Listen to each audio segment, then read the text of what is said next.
Saludos, la paz y la gracia de nuestro Padre sea con todos aquellos que me escuchan en esta oportunidad, a todo el Israel de Dios, a los esparcidos a las 12 tribus de Israel, salud.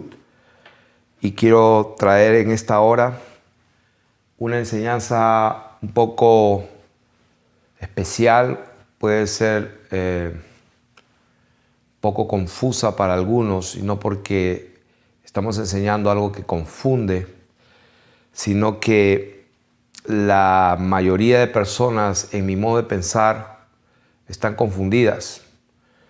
Es más, el Señor Jesús dijo que muchos están entrando por una puerta ancha y están yendo por un camino ancho. Entonces, la verdad es la que Él dijo. La doctrina de nuestro Señor Jesucristo es la verdad. La doctrina no es lo mismo que escuchar prédicas de unas cosas salteadas. La doctrina de Jesucristo es la única base sólida para nosotros estar parados en la verdad. La Biblia dice en 1 de Timoteo, me parece, si alguno no se conforma a las sanas palabras de nuestro Señor Jesucristo y a la doctrina que es conforme a la piedad, está envanecido, no sabe nada, delira acerca de cuestiones de palabras, de las cuales nacen envidias, disputas, de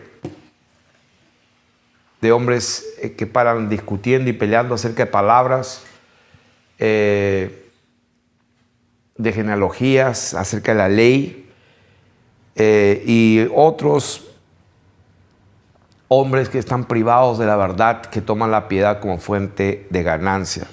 En esta hora vamos a hablar de una verdad que la hemos escuchado. Yo, como un hombre que ha estado en el mundo cristiano por más o menos 40 años, yo he escuchado acerca del anticristo, el hombre de pecado, el inicuo, y pues simplemente se ha seguido enseñando las tradiciones de los hombres, las tradiciones de los pastores, la doctrina de los pastores, pero no se han ceñido a la doctrina del Señor Jesucristo. Y en esta hora he titulado esta enseñanza El hombre de pecado. Y la lectura bíblica con la que vamos a empezar está en 2 de Tesalonicenses, en donde aparece este término. Vamos a aprender que el anticristo, esa palabra anticristo solamente aparece 4 veces en toda la Biblia y nunca aparece en Apocalipsis, que es el libro por excelencia, es el libro escatológico por excelencia, es la revelación directa del Dios Altísimo. Eso no es de Juan, de Pedro ni de Pablo. Eso es la revelación de Dios, la revelación de Jesucristo. Y allí en Apocalipsis ni una sola vez aparece la palabra anticristo. Entonces tenemos que empezar por allí. Quiero leer en 2 de Tesalonicenses, y el contexto de este capítulo 2 tiene que ver con la venida de nuestro Señor Jesucristo. O sea que aquí estamos centrando el contexto correcto, la intencionalidad de Dios de expresar a través de su palabra su voluntad para que nosotros tengamos conocimiento de la verdad. Estamos enfocados ahora mismo en la venida de nuestro Señor Jesucristo. Quiere decir, estamos enfocados en los últimos tiempos. Dice, pero con respecto a la venida de nuestro Señor Jesucristo y nuestra reunión con Él, os rogamos, hermanos, que no os dejéis mover fácilmente de vuestro modo de pensar, ni os conturbéis ni por espíritu, ni por palabra, ni por carta, como si fuera nuestra, en el sentido de que el día del Señor está cerca. O sea, ahí aprendemos algo importante, que a la venida de nuestro Señor Jesucristo y a nuestra reunión con Él, la Biblia lo llama el día del Señor. Ahí lo dice, en el sentido que el día del Señor, aquel día, el gran día de Dios. O sea que eso se repite una y otra vez en todos los profetas del Antiguo Pacto, y cada vez que dice el gran día y aquel día se refiere a este día, a la venida de nuestro Señor Jesucristo. Y dice, con respecto a la venida del Señor, al gran día, al tiempo que Él viene, dice, no se dejen mover, nadie los engañe. Y ahí me vienen las palabras del Señor Jesucristo en Mateo 24, Marcos 13 y Lucas 21, cuando los discípulos le preguntan, Señor, ¿cuándo vendrás? ¿Cómo va a ser tu venida? ¿Cuál será la señal de tu venida en los últimos tiempos? Y el Señor, lo primero que le sale de la boca y de los labios es, mirad que nadie os engañe. Y aquí estamos viendo el mismo contexto. El apóstol le está diciendo a la iglesia, con respecto a la venida del Señor, nadie los engañe. ¿Por qué? Porque el Señor no vendrá sin que antes venga la apostasía. O sea, lo dice en primer lugar, el Señor Jesús no viene hasta que se manifieste sin que antes venga la apostasía. Esa apostasía es una palabra que significa hasta que venga el apartarse, venga la deserción, venga el negar a Dios, el extraviarse de Dios. Eso es lo que significa esa palabra apostasía. Entonces dice, sin que antes venga la apostasía y se manifieste el hombre de pecado. O sea, ese es el título que tenemos aquí. Y vamos a aprender que este hombre de pecado no está hablando de un hombre en singular como este que les está hablando. O sea, yo soy un hombre, nací varón, y la palabra de Dios cuando dice que Jesús y la segunda venida y aquel día del Señor no va a manifestarse, el Señor no va a venir sin que antes se manifieste el hombre de pecado. Entonces la mayoría de la cristiandad se refiere a este hombre de pecado como el famoso anticristo. Y repito, en Apocalipsis no se habla del anticristo, se habla de una bestia que tiene cuernos, que tiene varias cabezas y lo dice directamente. Esto representa reinados, representa un gobierno bestial. Pero la gente insiste en llamarlo que es un hombre llamado anticristo. Entonces vamos a ver por la palabra de Dios y vamos a derrumbar y derribar esos argumentos que se han levantado en contra del conocimiento de la doctrina de Cristo. Entonces dice, nadie os engañe en ninguna manera, porque no vendrá sin que antes venga la apostasía y se manifieste el hombre de pecado, el hijo de perdición, el cual se opone y se levanta contra todo lo que se llama Dios o es objeto de culto, tanto que se sienta. Esa palabra sienta, alguna vez lo enseñé, es la palabra katizo en griego. Y esa palabra katizo significa asentarse. Se asienta, se sienta como un asiento. Tanto que se sienta en el templo de Dios como Dios, haciéndose pasar por Dios. Entonces dice, ¿no os acordáis cuando yo estaba todavía con vosotros os decía esto? Y ahora vosotros sabéis lo que lo detiene, a fin de que a su debido tiempo se manifieste, porque ya está en acción el misterio de la iniquidad. La palabra iniquidad es anomía, que significa maldad, desorden, desobediencia, sin ley, que viola la ley, viola los principios de Dios, lo que Él estableció desde su creación. Se va a manifestar ese misterio de la iniquidad, de la anomía.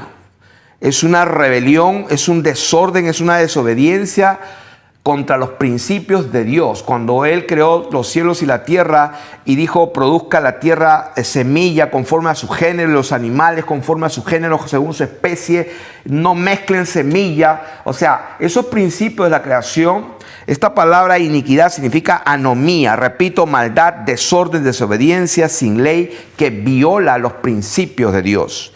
Dice, solo hay que presente lo detiene hasta que Él venga, hasta que Él a su vez se ha quitado de en medio, y entonces se manifestará aquel inicuo. O sea, otra definición lo llama al hombre de pecado, el hijo de perdición y aquel inicuo.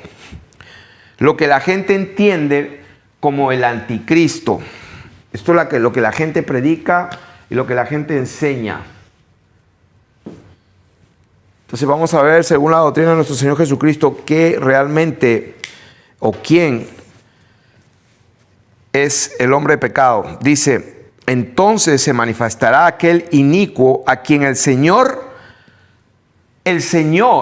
matará con el espíritu de su boca. en ningún momento el Señor va a pelear en una batalla contra aquel hombre de pecado. Ahí la Biblia dice: se manifestará aquel inicuo a quien el Señor matará con el espíritu de su boca y destruirá con el resplandor de su venida. O sea que cuando el Señor viene, la venida del Señor en nuestra reunión con Él, cuando Él viene, el resplandor de su venida, dice las Escrituras, que va a destruir a aquel inicuo, aquel hombre de pecado. Este inicuo, este hombre, dice este hombre, este inicuo, este hijo de perdición, este hombre de pecado, dice el advenimiento de este hombre es por obra, por energía. Esa palabra obra es la palabra energía, que significa que es una operación, es una actividad. O sea que este hombre viene por una actividad, por una energía o una operación de Satanás. Y esta energía, esta operación, esta actividad es hecha con gran poder y señales y prodigios, pero mentirosos. Esa palabra mentirosos pues está opuesta a lo que es la verdad, a lo que es la ley de Dios, a lo que es el orden divino. Todo aquello que es la perfección, el orden de Dios, el principio divino, la verdad tal y cual, lo opuesto a eso es la mentira. Entonces dice la palabra de Dios que entonces este inicuo que viene con poderes, señales y prodigios mentirosos y con todo engaño. Volvemos ahí a la palabra engaño. Engaño, pero ¿de qué? De iniquidad. Y dice ahí, para los que se pierden. Es un engaño, apunten ahí, no para uno, sino para los que se pierden. Número 1, por cuanto no recibieron el amor de la verdad para ser salvos. Está hablando en plural. Está hablando de gente que se pierden, con N, no que se pierden, sino que se pierden. Por cuanto no recibieron el amor de la verdad para ser salvos. Está hablando en plural todo el tiempo. Por esto Dios les envía, no que le envía, sino les envía un poder engañoso para que crean la mentira, a fin de que sean condenados, ¿quiénes? Todos los que no creyeron a la verdad, sino que se complacieron, en plural, en la injusticia. Entonces, vamos a empezar esta enseñanza, pues después de esta lectura bíblica, vamos a ver que ustedes mismos pueden chequear, la palabra anticristo no se menciona en todo el libro de Apocalipsis, en los 22 capítulos no hay ni una sola vez. Entonces vamos a ver que sí, esa palabra está en Primera de Juan, y la vamos a ver, Primera de Juan, capítulo 2. Y está en el versículo 18, 22, en Primera de Juan, capítulo 4, verso 3, y Segunda de Juan, capítulo 1, verso 7. En 4 partes. Y voy a leer Primera de Juan 2, 18. Dice: hijitos, ya es el último tiempo. O sea que coincide con el contexto. El mismo contexto que los discípulos le preguntaron al Señor: ¿cuándo serán las señales de los últimos tiempos? La señal de tu venida y qué pasará del último tiempo. Y en 1 Juan 2:18 dice: hijitos, ya es el último tiempo. Y según vosotros oísteis que el anticristo, o sea, dice el anticristo, como si fuera un hombre. Sabisteis que, dice, oíste que el anticristo viene, así ahora han surgido muchos anticristos. Por esto conocemos que es el último tiempo. Ok, la Biblia dice que por esto sabemos que es el último tiempo. ¿Por qué? Porque han surgido muchos anticristos. Voy a leer ahora el versículo 22, que dice: ¿quién es el que el mentiroso, sino el que niega que Jesús es el Cristo. ¿Quién es el mentiroso? El que niega. La persona que niega que Jesús es el Cristo, este es anticristo. O sea, ¿cuántas personas niegan al Señor Jesús? Pues todo ese conjunto de personas, el Señor en la palabra le llama, este es anticristo. ¿Quién es anticristo? El que niega al Padre y al Hijo. Porque no puede haber padre sin hijo. El padre no puede ser, el término padre no existe si no hay un hijo. Y no existe el término hijo si no viene de un padre. Entonces, ahora el otro versículo, en capítulo 4, verso 3. Estamos viendo los 4 partes donde aparece esta palabra. Dice, todo espíritu que no confiesa, está hablando de todo espíritu, no está hablando de un solo espíritu, de un solo ser, de una sola persona. Está diciendo todo espíritu que no confiesa que Jesucristo ha venido en carne, no es de Dios. Y este es el espíritu del anticristo, el cual vosotros habéis oído que viene y que ahora ya está en el mundo. O sea que el anticristo, aquel que es anticristo, es un espíritu. El espíritu del anticristo.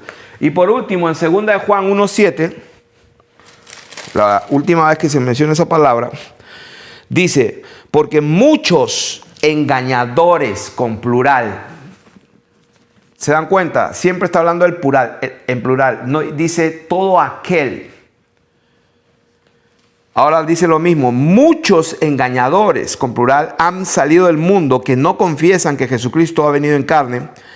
Quien esto hace, o sea, la persona, quien quiera que sea, el grupo de gente que hagan esto, como dice allí, quien esto hace es el engañador, es el anticristo, es él. Pero ¿quién es él? Son todas las personas, todos, ahí dice, muchos engañadores han salido que no confiesan. Quien esto hace es el engañador y el anticristo. Y eso es todo.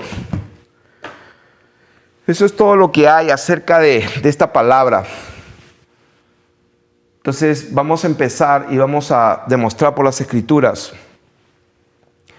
que en realidad lo que la iglesia ha venido creyendo por tantos años no es tan exacto como digamos. Y la mayoría está creyendo una mentira, y esto coincide con las palabras del Señor Jesucristo, que en ese contexto Él dijo, mirad que nadie los engañe, porque muchos van a venir en mi nombre. Entonces van a decir, está allá en los apacentos, o mirad allá, está allá en los campos, en los montes. Entonces por eso dice, mirad aquí o allá. No le creáis, ni le obedezcáis, ni lo sigáis, ni salgáis a ver, dice el Señor. ¿Por qué? Porque el engaño está allí. Entonces,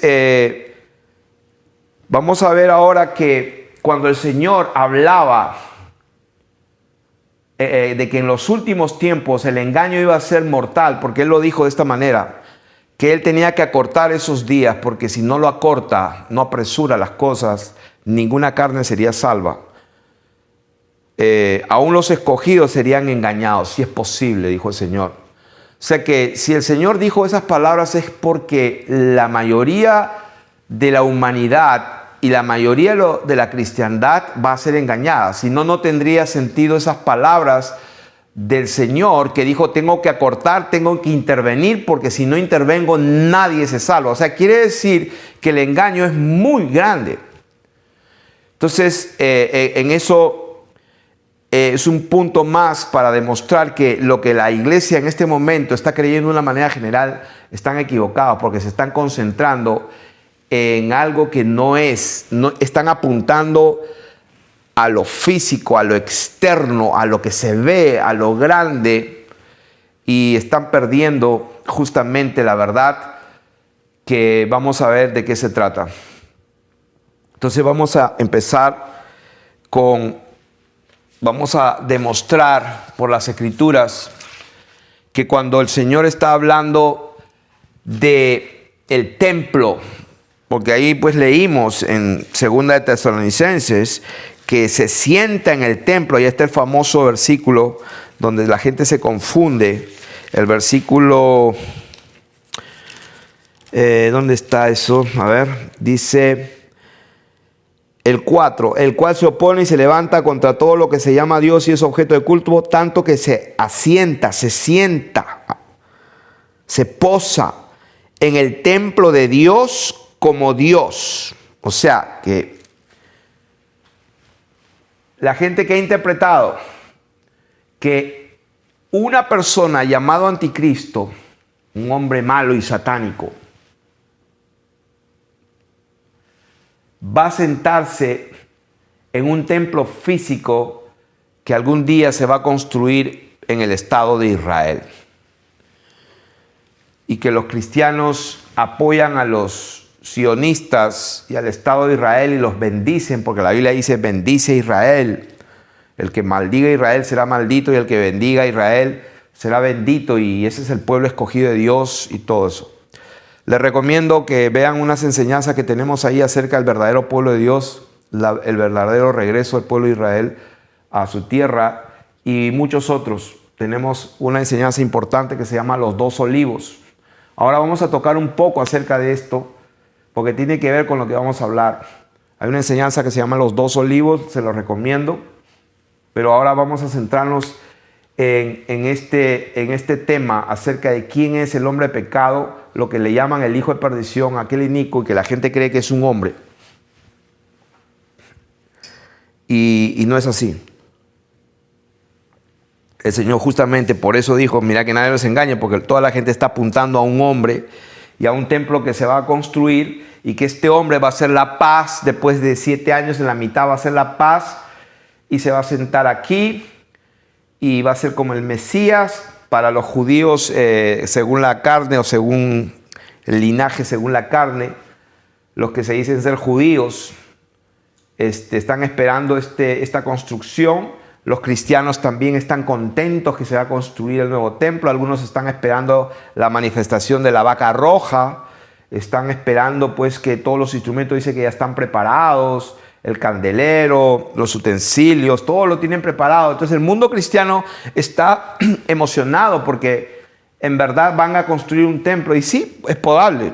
En realidad a mí no me interesa en absoluto que se construya o no, porque sé la verdad. La verdad es que el Señor Jesús, cuando Él muere, Él era el templo. Y físicamente también se rasgó el templo, el velo de arriba abajo, y se abrió un nuevo camino. Y luego Él dijo que no iba a quedar piedra sobre el templo ese que estaba allí, porque la voluntad de Dios era esa, que la obra Él la terminó. Él sacrificó su cuerpo, el Cordero de Dios que quita el pecado del mundo. Ya no hay más sacrificio por el pecado. No hay más sangre de machos cabríos. No hay más sacrificio y redención, porque Él lo hizo una sola vez y para siempre. Entonces Él profetizó y dijo que el templo iba a ser destruido y que nunca más se iba a construir. Entonces, lo que estoy diciendo es que si Él dijo lo que dijo acerca de un templo en futuro, y Él dijo que no iba a haber más templo, entonces ¿por qué nosotros tenemos que imaginarnos que la palabra de Dios, cuando habla aquí en 2 de Tesalonicenses, que Él se sienta en el templo de Dios? Estamos pensando que este templo probable que van a construir en el Estado de Israel es el templo de Dios. Cuando Dios dice en su palabra que el cielo es mi trono y la tierra es el estrado de mis pies, ¿dónde está la casa que me van a construir? Como dice la palabra de Dios, que Dios no habita en templos hechos de mano, dice la palabra de Dios. Si bien Él mismo no habita en templo hecho de mano humana. ¿Dónde está eso? En Hechos 7, 44 al 51, pueden leerlo. Entonces, cuando el Señor está hablando de que el hombre de pecado se va a sentar en el templo de Dios, la gente se está imaginando un templo físico. Vamos a probar por las Escrituras que en la mente de Dios, en la intención de Dios, cuando deja su palabra para el futuro, para el fin, cuando la gente va a ser engañada hasta, si fuera posible, hasta los escogidos. ¿Qué clase de engaño va a ser eso? El engaño se trata de que la gente va a estar mirando al lugar equivocado, va a estar enfocado en las cosas incorrectas. Su enfoque va a ser en el error. ¿Por qué? Porque para Dios esto se fue. Cuando Dios está hablando de que el hombre pecado se asienta, esta operación milagrosa, engañosa, que viene por obra de Satanás en el hombre pecado, no está hablando de un templo físico, está hablando de nuestro cuerpo. Y vamos a demostrarlo por las Escrituras en Primera de Corintios, capítulo 3, versos 16 y 17. Primera de Corintios, capítulo 3, dice, versos 16 y 17. ¿No sabéis que sois templo de Dios y que el Espíritu de Dios mora en vosotros? Si alguno destruyera el templo de Dios, Dios le destruirá a él, porque el templo de Dios, el cual sois vosotros, santo es. 3 veces en 2 versículos la Biblia lo dice claramente, que nosotros somos el templo de Dios. Aquí está. En 2 versículos, 3 testimonios, donde la palabra de Dios, que no puede ser quebrantada. Las Escrituras no pueden ser quebrantadas. Por eso que después de 40 años de ser cristiano evangélico, el Señor me da recién la luz verde para dar esta enseñanza, porque la Escritura no puede quebrantarse. La Biblia habla de que el templo de Dios somos nosotros. La Biblia habla que el templo, ese físico, Él dijo que no iba a quedar piedra sobre piedra, y Él dijo que nunca más será construido un templo y que Él no habita en templo hecho de mano. Es más, en Juan capítulo 2, ustedes conocen esa historia, bien rapidito cuando pasa esto. En Juan capítulo 2, cuando el Señor dijo, destruid este templo y en 3 días lo levantaré. Bien famoso este pasaje, ustedes ya saben, la gente se escandalizó y estas palabras lo siguieron al Señor Jesús hasta el día de su muerte, porque estaban viniendo testigos para testificar contra Él falsamente, y hasta que por fin vinieron unos falsos testigos diciendo, este dijo, destruid este templo, yo lo edificaré nuevamente en 3 días. Y por esa causa, lo persiguieron hasta el final. Y al final eso fue lo que vinieron a traer para condenar al Señor. Y aquí en el capítulo 2 de Juan dice, dijeron los judíos, en 46 años fue edificado este templo y tú en 3 días lo levantarás. Mas él hablaba del templo de su cuerpo. Por tanto, cuando resucitó entre los muertos, sus discípulos se acordaron que había dicho esto y creyeron la Escritura. Él hablaba del templo de su cuerpo. O sea que vemos que el Señor Jesucristo, cuando Él dijo, destruya este templo y yo le levanto en 3 días. Y la gente estaba mirando lo exterior, el edificio. Pero la palabra de Dios dice, pues ellos interpretaron eso. Pero Él en su mente, la intención de Dios no era hablar de ese tema. Él estaba hablando del templo de su cuerpo. Pero hay una conexión entre el templo físico que estaba allí y su cuerpo. Cuando Él muere, pues las rocas tiemblan, se hace un eclipse de 3 horas, se parte todo y el templo, el velo se rompe. O sea que hubo una conexión entre lo natural y lo espiritual. ¿Por qué? En Hechos capítulo 7, dice, tuvieron nuestros padres el tabernáculo del testimonio en el desierto, como había ordenado Dios, cuando dijo a Moisés que lo hiciese conforme al modelo que había visto. O sea, Dios le permitió que construyeran un tabernáculo en el desierto, pero háganlo como yo, exactamente el modelo. ¿Por qué? Porque la palabra de Dios dice que las Escrituras, lo que pasó en la antigüedad con los padres, fueron una sombra, un ejemplo de la realidad. Entonces Él permitió que construyan ese tabernáculo en el desierto, el cual, recibido a su vez por nuestros padres, lo introdujeron con Josué al tomar posesión de la tierra de los gentiles, a los cuales Dios arrojó de la presencia de nuestros padres hasta los días de David. O sea, David, halló gracia delante de Dios y pidió proveer tabernáculo para el Dios de Jacob. O sea, que David quería construir una casa. Mas Salomón, su hijo, le edificó casa. Si bien el Altísimo no habita en templos hechos de mano. O sea, que Dios no habita en templos hechos de mano.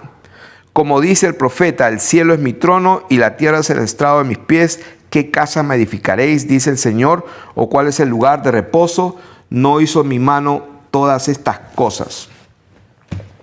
Entonces estamos probando por las Escrituras que en la mente de Dios, cuando Él dice el templo de Dios, no está hablando de un templo físico. Él no habita en templos hechos de mano, pero sí habita en el cuerpo y en el espíritu de los seres humanos, porque Él creó al hombre. Entonces, en primera, vamos a ver esos otros versículos. En 1 Corintios capítulo 6, 14 al 16. 1 Corintios 6, 14 al 16, dice,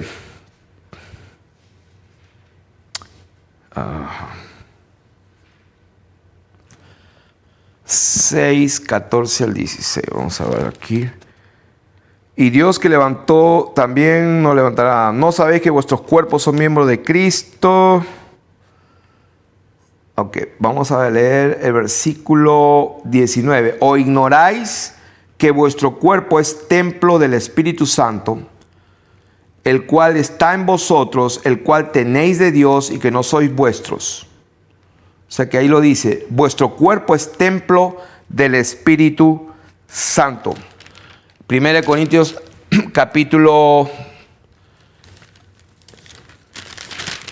Había otro versículo, 2 Corintios me parece que era.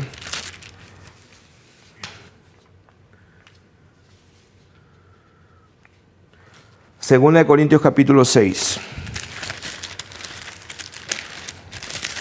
2 Corintios capítulo 6. Desde el versículo 16. 2 de Corintios. O sea, esto de aquí es 2 de Corintios. Dice, ¿y qué acuerdo hay entre el templo de Dios? O sea, ¿se dan cuenta? La gente está viendo esto. Pero Dios está viendo esto, el templo de Dios. ¿Qué acuerdo hay entre el templo de Dios y los ídolos? Porque vosotros sois el templo del Dios viviente. Como dijo Dios, Él dijo, habitaré y andaré entre ellos y seré su Dios y ellos serán mi pueblo. O sea que la palabra lo dice, y he leído ya como 5 testimonios en las Escrituras, que el templo de Dios es nuestro cuerpo, es todo nuestro ser. En 2 de Tesalonicenses, primera de Tesalonicenses capítulo 5, verso 23, dice que cuando el Señor venga, está hablando de la venida del Señor cuando menciona este versículo, primera de Tesalonicenses capítulo 5, verso 23, el contexto es en la venida del Señor. O sea que estamos hablando en ese contexto siempre. Dice, y el mismo Dios de paz os santifique por completo y todo vuestro ser, que consiste en espíritu, alma y cuerpo. Dice, sea guardado irreprensible para la venida de nuestro Señor Jesucristo. O sea que Dios quiere que el templo de Él, su templo, todo nuestro ser, espíritu, alma y cuerpo, sea guardado irreprensible. Ahí lo dice, para la venida. Esa es la voluntad de Dios, que el templo de Dios, que es nuestro cuerpo, esté guardado irreprensible para cuando Él venga.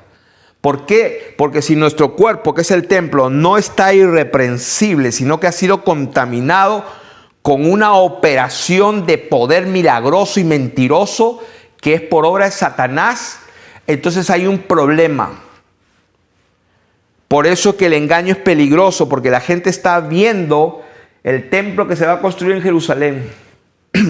La gente está viendo, por ejemplo, aquí escribí algunas cosas que la gente está viendo. La gente está esperando la manifestación de un hombre llamado Anticristo, un hombre. Si bien es cierto, sí va a haber un hombre que es el falso profeta, que es diferente. Esa es la bestia que sale de la tierra. Pero la bestia que sale del mar, de las aguas, es diferente. Desde el principio, cuando Dios crea los cielos y la tierra, en el principio Dios creó los cielos y la tierra. Y esa palabra cielo, shamayim, es una palabra muy amplia. Los cielos de los cielos. Allí creó Dios, pues, todo lo que está allá arriba, todas esas dimensiones y que contienen agua. Shamayim es una palabra compuesta de Shamayim. Mayim es agua. Dios creó las aguas y todo aquello que contiene aguas. Ahí creó los ángeles. Los ángeles tienen una naturaleza diferente. Lo celestial tiene una naturaleza diferente. Por eso la Biblia dice que Jesús vino mediante agua y sangre. No mediante agua solamente. O sea que las aguas, el mayim, el hebreo, tiene que ver con lo celestial. Entonces esta bestia en realidad es un espíritu. Es una bestia de control mundial. No es un hombre. Entonces, repito, esta enseñanza tiene que recibirse con mucha humildad, porque si tú vas a seguir insistiendo en lo que te han enseñado y tú no chequeas la palabra de Dios, pues vas a ser engañado. Porque yo te estoy dando la palabra de Dios. La Biblia dice una y otra vez que nosotros somos el templo de Dios. Punto. Quédate allí. Esto no es el templo de Dios. Y en el futuro esto no va a ser el templo de Dios. El templo de Dios siempre va a ser esto.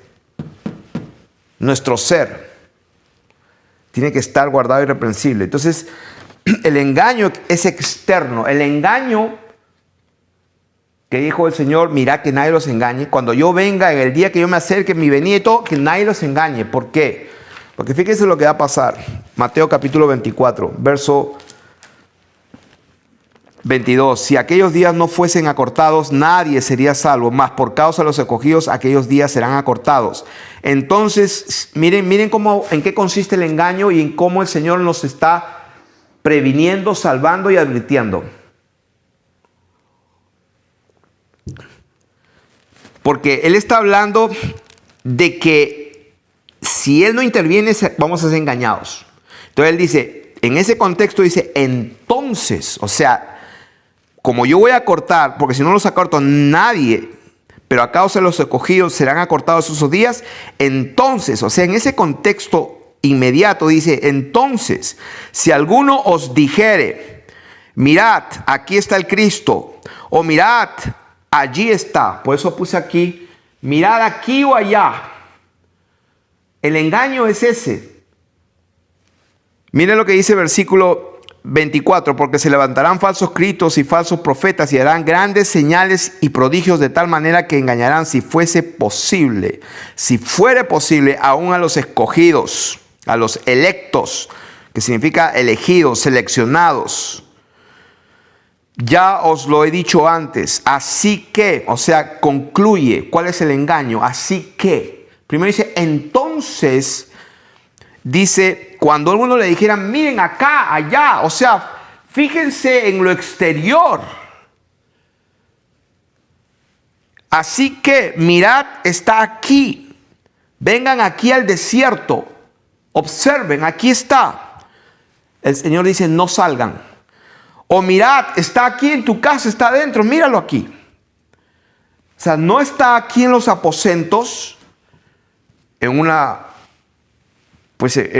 lo que le llaman aquí templos o lo que le llaman iglesias, lo que yo le llamo edificios o aposentos. No está allí. Y la gente sí está enfocándose en los aposentos, se está enfocando en lo exterior, se está enfocando en lo que está pasando exteriormente. Ese es el engaño. El engaño es que la gente está concentrada en lo externo, en lo macro, para no ver el real, el interno y el micro, que es espiritual. No están viendo el templo real de Dios. No están interesados en lo que está sucediendo en este templo que sí tiene que estar guardado irreprensible para la venida. Para cuando Él venga a este templo tiene que estar irreprensible. Espíritu, alma y cuerpo. El templo de Dios, el cual somos nosotros, tiene que estar guardado. Entonces la gente se está concentrando, mira aquí, mira allá, en el desierto, no, en las iglesias, no es allá, en la vaca roja. En la formación del Estado genocida de Israel, que estos son los que rechazan al Señor Jesucristo. Y Juan 3:36 dice, el que tiene al Hijo tiene la vida, el que no tiene al Hijo de Dios no tiene la vida, y el que rehúsa creer, la ira de Dios está sobre él. Pero sin embargo la gente, los cristianos sionistas, están yendo a bautizarse en una sequía que le llaman el río Jordán. ¿Sabe Dios si ese será el verdadero sitio geográfico? ¿Sabe Dios verdaderamente todo lo que nos han dicho? Porque el monte Sinaí ya, eso sí lo he probado. El monte Sinaí no es donde dice las escrituras. O sea, por si acaso. Aquí en todas las Biblias, el monte Sinaí, hasta ahora lo escriben ahí. Aquí está. El Mar Rojo, el Mar Mediterráneo, Egipto, el Nilo y el monte Sinaí aquí. Aquí no es en el otro lado. O sea, ya por lo menos eso sí lo puedo demostrar a ciencia cierta que allí no es. Entonces, cuando Noé pues construyó el arca y Dios trajo todos los animales, después el arca se paró en el Ararat y salieron todos los animales, pues que yo sepa, la mayoría de los animales, las jirafas, los rinocerontes, las cebras, los cocodrilos, o sea, la mayoría de leones y de búfalos y toda la mayoría están en el África.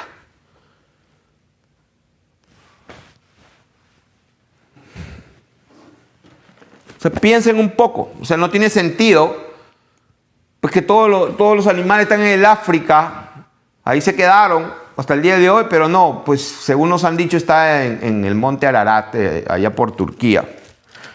O sea, hermanos queridos, no sé, no puedo asegurar nada, no puedo mostrarlo, pero para mí que hemos sido engañados en muchísimas cosas.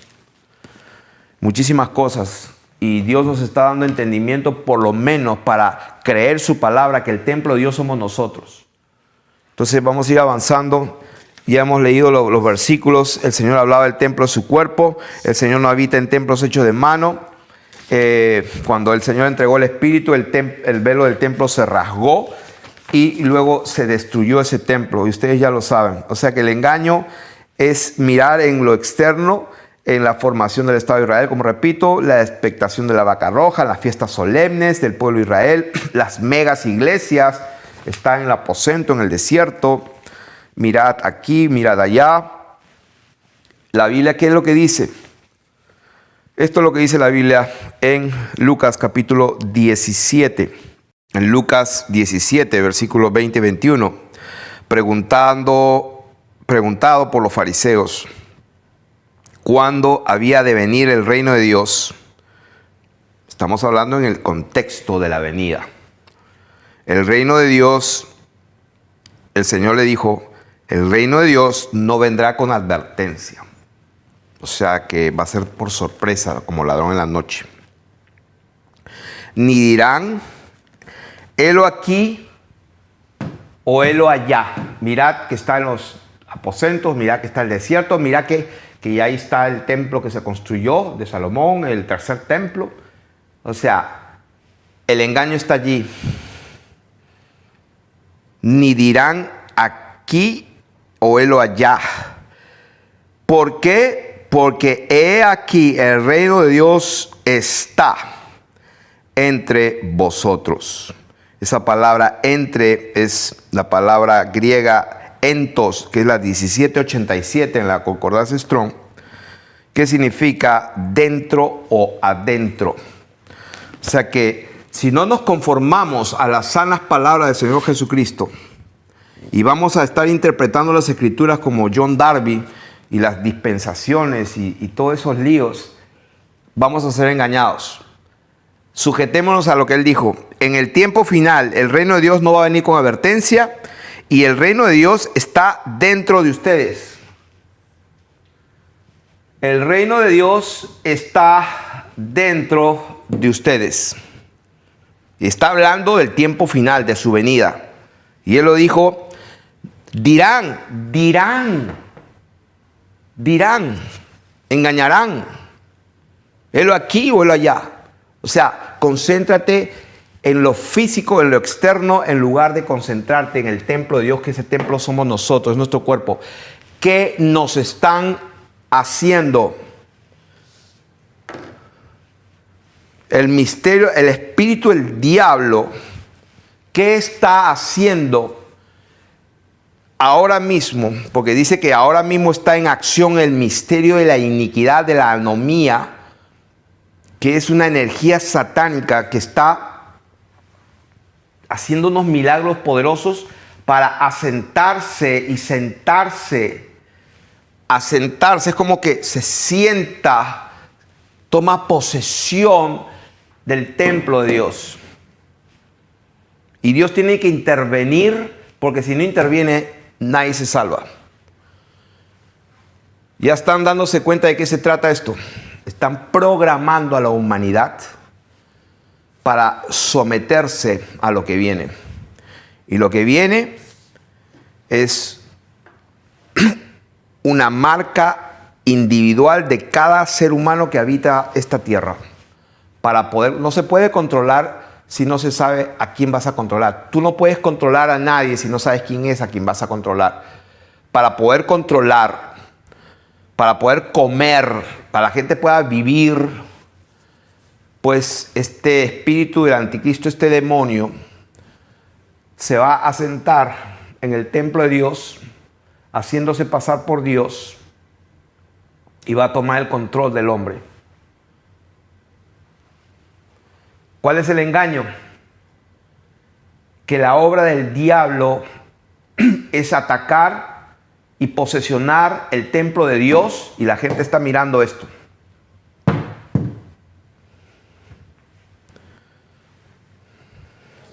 El Señor lo dijo, el reino de Dios está entre vosotros. El engaño está allí.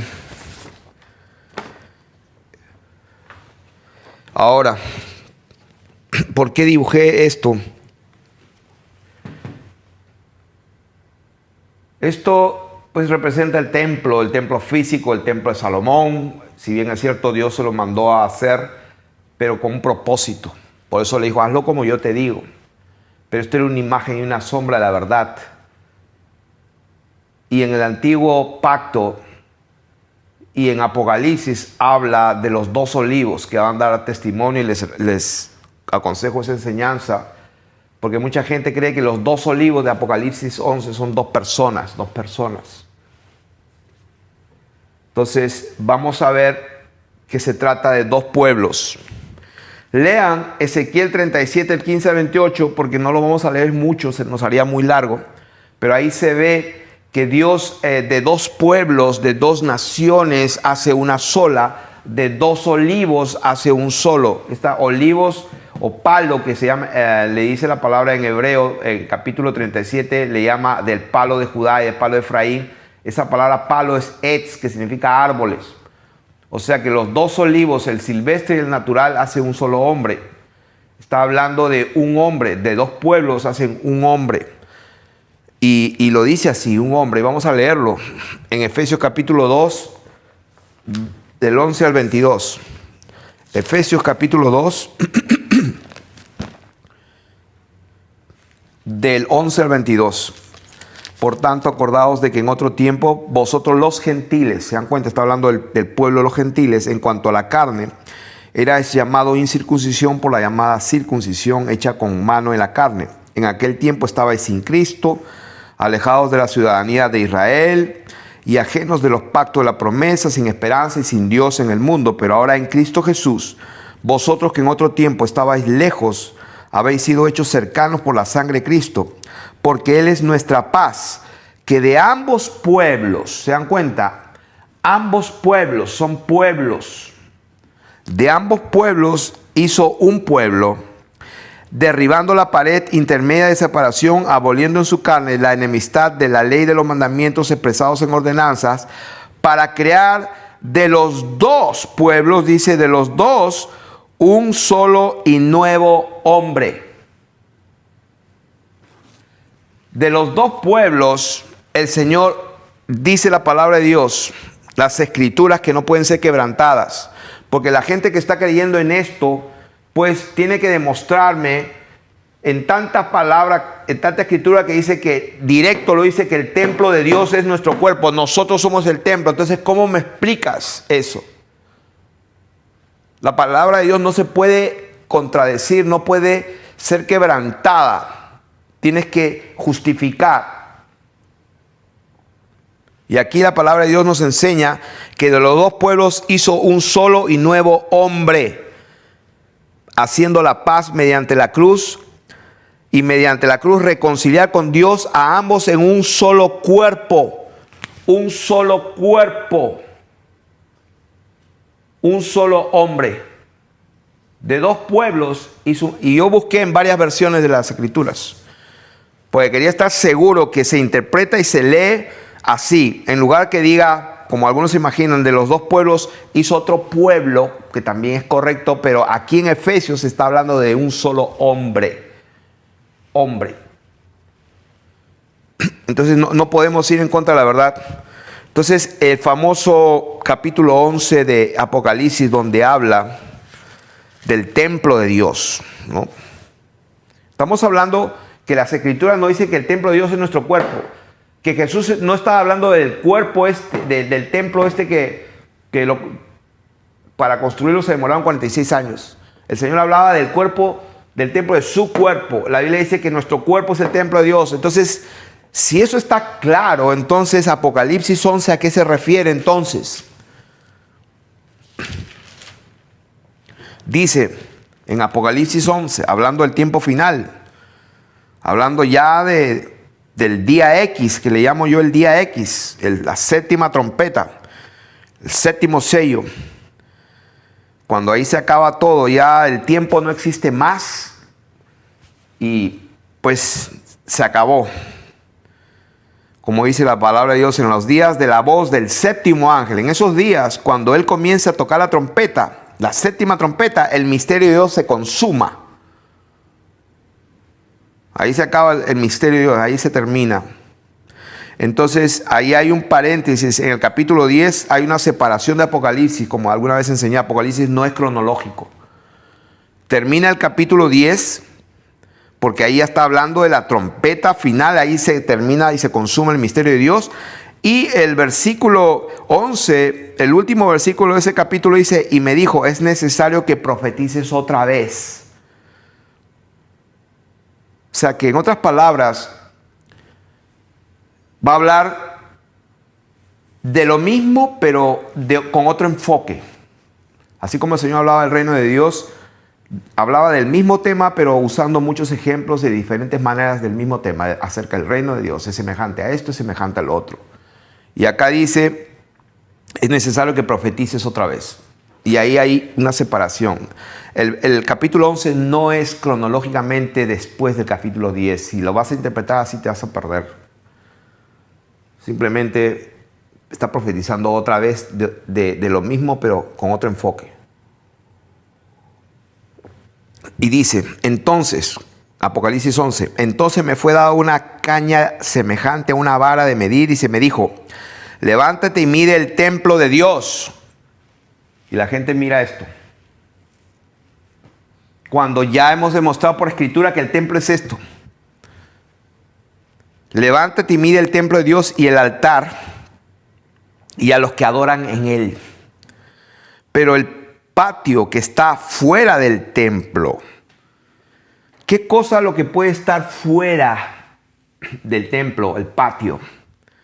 Dice el patio, lo que te rodea, lo que rodea el templo, dice, no lo midas porque ha sido entregado a los gentiles.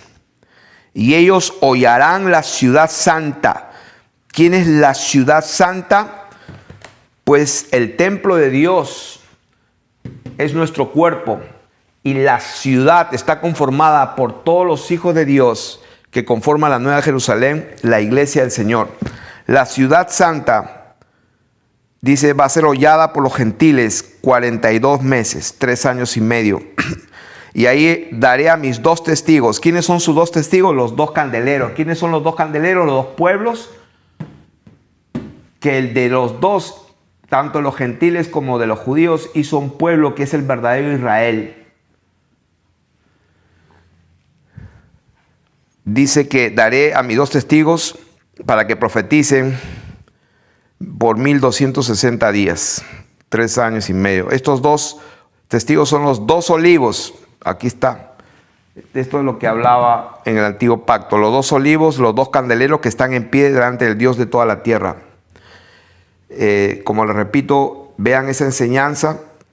Está hablando de que estos olivos, dice, cuando hayan acabado su testimonio, la bestia que sube el abismo hará guerra contra ellos y los vencerá y los matará. Y sus cadáveres estarán en la plaza de la grande ciudad que en sentido espiritual se llama Sodoma y Egipto, donde también nuestro Señor fue crucificado. ¿Se dan cuenta? Está hablando en sentido espiritual. No está hablando en un sentido literal, está hablando en sentido espiritual. Y dice la Biblia, y los de los pueblos, tribus, lenguas y naciones. O sea, en todo pueblo, lengua y nación, en toda la tierra, en todos los países. ¿Qué va a pasar? Verán sus cadáveres por 3 días y medio. O sea, ¿cómo es posible que 2 hombres, que así lo interpretan, los 2 olivos, 2 personas, pues por todas las naciones lo van a ver sus cadáveres? La gente bien inteligente dice, no, porque va a haber internet y va a haber satélite. Sí, seguro. Esa es su interpretación. Como no se sujetan a la palabra, pues acá de lo que dice, de los pueblos, tribus, lenguas y naciones verán sus cadáveres. Y los moradores de la tierra, ¿quiénes? Todos los moradores de la tierra se regocijarán sobre ellos. ¿De qué está hablando? Está hablando de la iglesia. Y celebrarán y se enviarán regalos unos a otros, porque estos 2 profetas, estos 2 olivos, estos 2 árboles, este solo hombre que es el cuerpo de Cristo, los hijos de Dios, la iglesia, los escogidos, como quiera llamarlo, dice, los moradores de la tierra se regocijarán sobre ellos y se alegrarán y se enviarán regalos unos a otros, porque estos 2 profetas habían atormentado a los moradores de la tierra, pero después de 3 días y medio, o sea que yo diría, vuelve a la misma proporción, 3 años y medio, 3 días y medio. Para Dios un día es como 1000 años. Dice, después de esto, de 3 días y medio, entró el espíritu de vida, que yo sepa, el espíritu de vida en Cristo Jesús, que resucitó a Jesús de los muertos, también vivificará nuestros cuerpos mortales por su espíritu que mora en nosotros el día que Él venga. Y dice que entró espíritu de vida en ellos y se levantaron sobre sus pies, o sea, en otras palabras, resucitaron, y cayó gran temor sobre los que lo vieron y oyeron una voz, gran voz del cielo, con voz de trompeta. Eso es lo que yo creo. El Espíritu Santo me da testimonio. Está hablando del tema del arrebatamiento. Oyeron una gran voz del cielo que les decía, subid acá. Para mí, este es el arrebatamiento. En capítulo 11, verso 12, está hablando del arrebatamiento. ¿Por qué? Porque según las sanas palabras de nuestro Señor Jesucristo, inmediatamente después de la tribulación de aquellos días, Mateo capítulo 24, verso 29 me parece. O sea, yo no puedo salirme de las palabras de mi Señor, de mi Dios, porque Él es Dios y Él interpreta su palabra.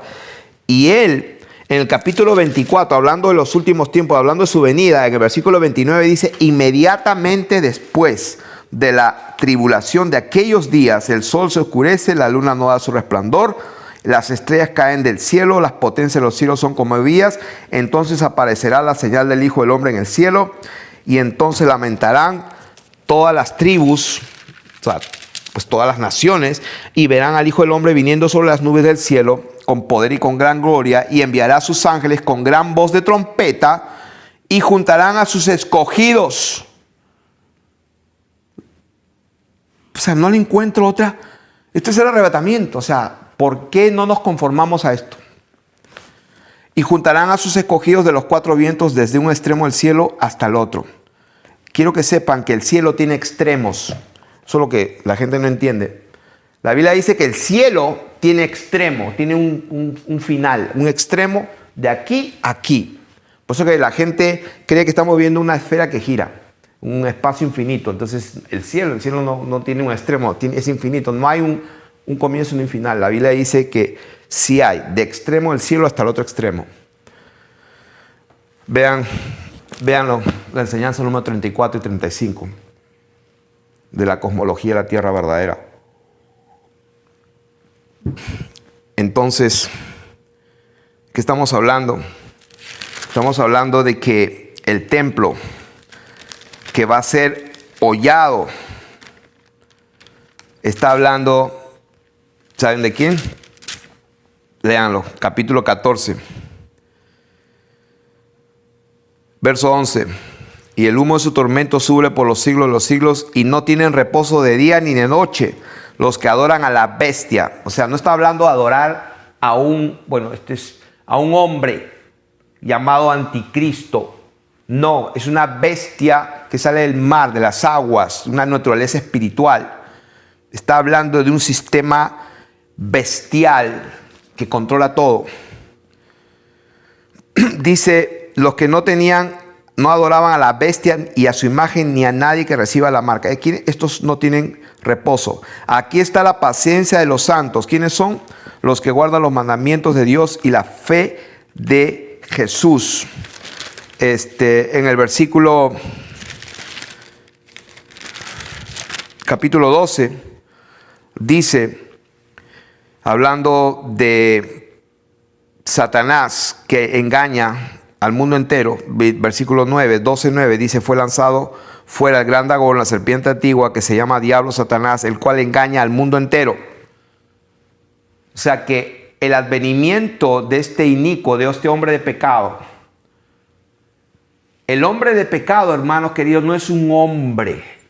El hombre de pecado es la humanidad entera. Por eso dijimos así como para Dios estos dos pueblos hacen uno solo, pero todo esto es un montón de gente, mucha gente, para Dios lo ve como un solo hombre.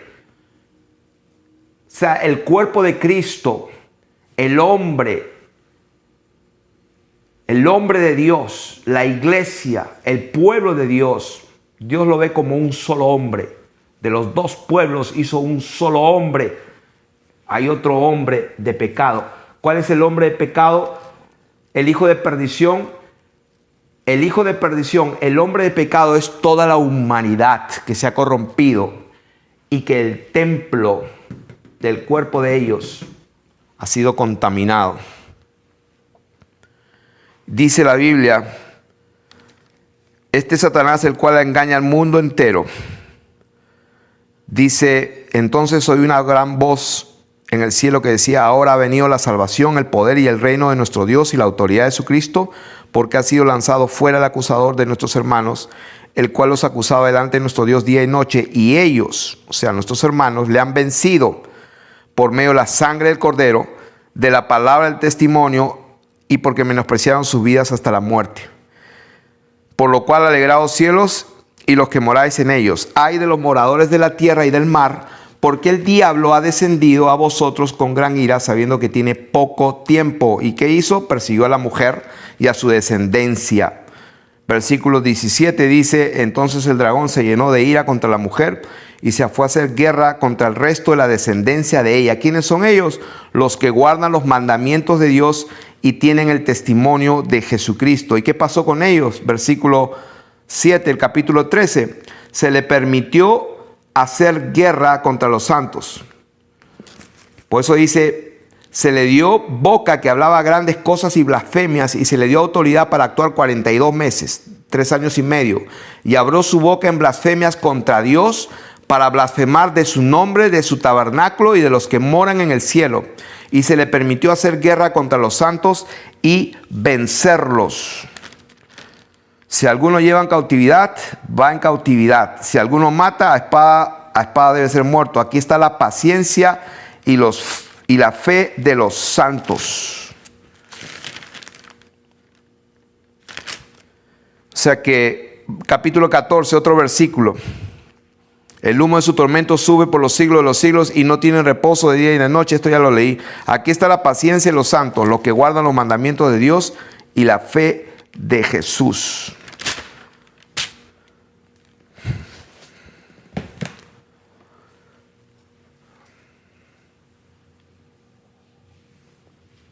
Voy a resumir hasta ahora de qué estamos hablando. De que el anticristo, el famoso anticristo, no se menciona en Apocalipsis. No es un hombre. Es un espíritu. El verdadero templo de que habla las Escrituras en los tiempos finales no es un templo físico. Es el templo de nuestro cuerpo. El engaño es que en lugar de estar viendo nuestro templo, nuestro cerebro, nuestra sangre, nuestro corazón, nuestro ADN, pues la gente está concentrada en esto. Y mientras tanto Satanás está queriendo con una tecnología que le llaman biométrica. Bios es vida y métrica que se puede medir. O sea, quieren controlarnos biométricamente. La tecnología ya está dada.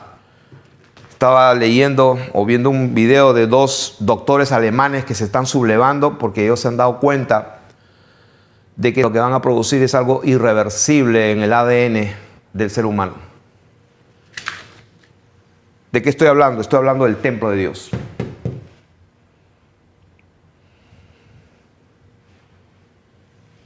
La marca tiene que ver con el templo de Dios. Por eso dice, no tienen salvación los que reciben la marca, el nombre, su número, en la frente o en la mano. ¿Por qué? ¿Por qué no tienen salvación más? Por eso dice la palabra de Dios, bienaventurados de aquí en adelante los que mueren en el Señor. ¿Dónde está esa palabra? A ver si la encuentro. Aquí mismo en el capítulo 14. Después de, aquí está la paciencia de los santos, la paciencia. ¿No? Siguiendo de ahí, de la marca de la bestia, dice, aquí está la paciencia de los que guardan los mandamientos. Oí una voz desde el cielo que me decía, escribe, bienaventurados de aquí en adelante los muertos que mueren en el Señor. Los muertos que mueren en el Señor y que vencen son los que menospreciaron su vida hasta la muerte. Número 1. La palabra del testimonio, porque no negaron al Señor, porque dice la palabra de Dios, el que me niega yo lo negaré. El que me confiesa delante de los hombres, yo también lo confieso delante de mis ángeles, para que lo recojan y lo vengan y lo traigan conmigo. Y nos vamos a reunir con el Señor en las nubes y vamos a estar siempre con Él. Y cuando estemos siempre con Él, vamos a estar con Él por todos lados. Y cuando Él queme al inicuo, el inicuo va a ser quemado con fuego por el resplandor de su venida. No que va a quemar con el resplandor a un hombre llamado anticristo. No, cuando Él viene, el Señor quema la tierra y todo lo que hay. El hombre de pecado es toda la humanidad sin Dios. El hombre de pecado es la cizaña. El hombre de pecado es la paja. Eso es lo que enseñó la doctrina de Jesucristo y nos debemos de conformar a eso. Cuando Él viene, solamente hay paja o trigo. Solamente hay cabritos o ovejas. Solamente hay una red que se tira y hay pescados buenos y malos. Derecha, izquierda. Eso es todo lo que hay.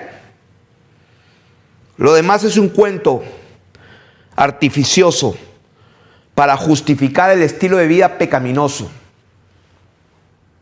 Yo tengo mucha lástima a aquellos hombres que se llaman hombres de Dios y que tienen una corporación sin fines de lucro, pues, y no pueden hablar la verdad. Ellos conocen la verdad, pero no la hablan porque se le va a la gente, se le va el negocio. Yo te aconsejo que piensa bien lo que estás haciendo porque vas a dar cuenta a Dios. La salvación no se pierde. Sí, porque hemos sido sellados con el Espíritu Santo. O sea, que tuercen las escrituras para su propia perdición.